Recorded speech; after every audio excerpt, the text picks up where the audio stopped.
Y vamos a iniciar el análisis ya desde Ecuador. Nos acompaña Juan Pacimiño, él es historiador. Buenas noches, historiador. Queríamos conocer su opinión sobre este tema. El presidente Correa ya manifestó que la aprobación del referendo plantea una nueva lucha. En términos políticos e históricos, ¿qué podría significar esto?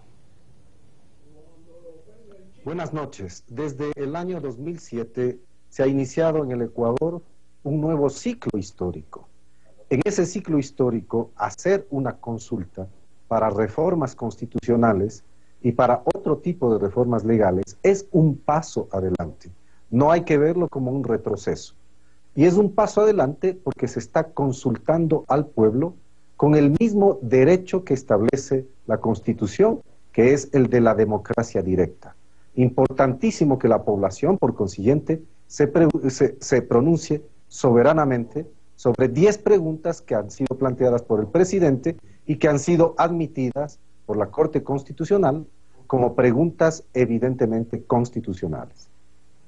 Pacimiño, la actual Constitución tiene unos 3 años de ser aprobada. ¿Por qué es necesario modificar alguno de los artículos de esta Carta Magna? Incluso sectores opuestos desde la izquierda dicen que no debería ser.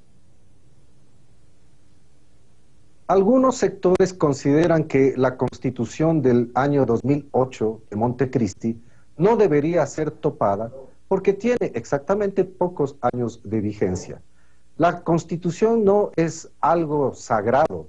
En nuestra historia republicana hemos tenido 19 constituciones. Claro que aspiramos a tener una Constitución que perdure en el tiempo, pero se vio que al menos en cuanto al régimen jurídico, la función judicial ha sido la más atrasada en modernizarse en nuestro país. Hemos adelantado en mucho el Ejecutivo, la función legislativa. Hemos creado en la Constitución del 2008 la función de transparencia y control social. Contamos con la función electoral, pero la función judicial debe ser actualizada. Y como la Constitución en el año 2008 no pudo prever las circunstancias de la evolución del régimen jurídico, de sus instituciones, de sus jueces, de su corte, de sus abogados, en estos 2, 3 últimos años, entonces se impone la reforma de la función judicial que el presidente ha asumido porque tiene la iniciativa también para hacer una consulta popular y con el apoyo que obtenga el presidente, entonces irá esa reforma jurídica de la función judicial que es importante para que se modernice y avance el Ecuador. Historiador, si esta consulta popular se presenta precisamente con la intención de consultarle al soberano, es decir, al pueblo, ¿por qué medios privados y la oposición al gobierno se oponen a este tipo de iniciativa? Siempre los grupos de la derecha política y económica se han opuesto desde 1979, cuando nace la actual y larga fase constitucional y democrática que vive el Ecuador, se han opuesto, digo, a los cambios sociales de trascendencia. Se opusieron radicalmente a la Constitución de 1979, la primera con la que inauguramos nuestra fase constitucional. En cambio, recibieron con beneplácito a la Constitución de 1998, que instituyó en el Ecuador un modelo económico aperturista inspirado en el neoliberalismo pujante y radiante en aquel entonces.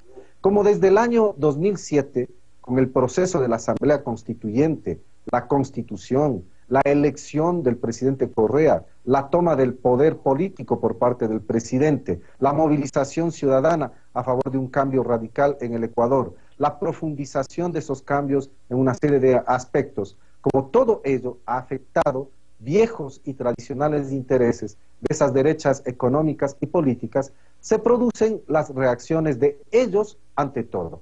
Naturalmente hay que reconocer que el proceso que vive el Ecuador también provoca definiciones. Y hay sectores que, si bien hasta hace poco apoyaban al gobierno del presidente Rafael Correa, se desligan de ese proyecto porque, insistiré en esta idea, este proceso provoca definiciones y en esas definiciones algunos no se acostumbran a seguir el proceso que vive el Ecuador y otros siguen apoyándolo. Pero lo mejor es que es el pueblo soberano del Ecuador el que tiene que decidir, mediante las respuestas a esa consulta, su propio futuro. Sin dudas, historiador, este referendo y consulta plantea importantes retos políticos para Ecuador y en particular para el presidente Correa.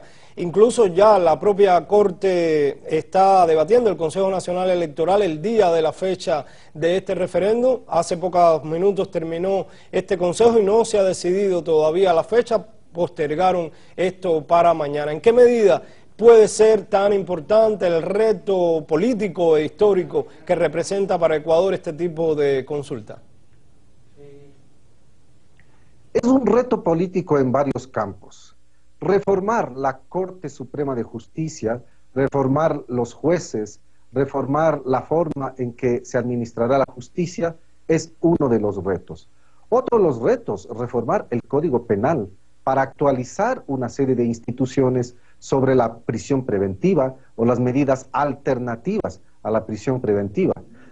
Es un reto adicional el que se establezcan responsabilidades a la prensa y se establezcan también responsabilidades a la difusión de los contenidos que los medios de comunicación van a realizar. Otras preguntas parecerían menos importantes, como aquella de preguntar si es que se quiere en el Ecuador conservar juegos de azar, o si es que en el cantón respectivo la población tiene que pronunciarse a favor o no de si se mantienen festividades por celebración simplemente de diversión pública, festividades en las que se maten animales. Eso ha tenido una gran reacción del mundo taurino, particularmente en la ciudad de Quito. Pero en lo de fondo, me parece que las preguntas 4 y 5 de enmienda constitucional, que tocan al Consejo Nacional de la Judicatura y que tienen que ver con la reforma de la función judicial, esas preguntas son centrales. Igual, la otra que ha ocasionado gran polémica es la regulación de los medios de comunicación. En toda América Latina ha surgido esta necesidad por el papel político que han asumido los medios de comunicación privados, tendientes a crear o dificultades u oposiciones ideológicas y culturales a este tipo de gobiernos que pretenden hacer transformaciones radicales en nuestros países. Gracias, historiador, por su tiempo y también por sus reflexiones para Telesur.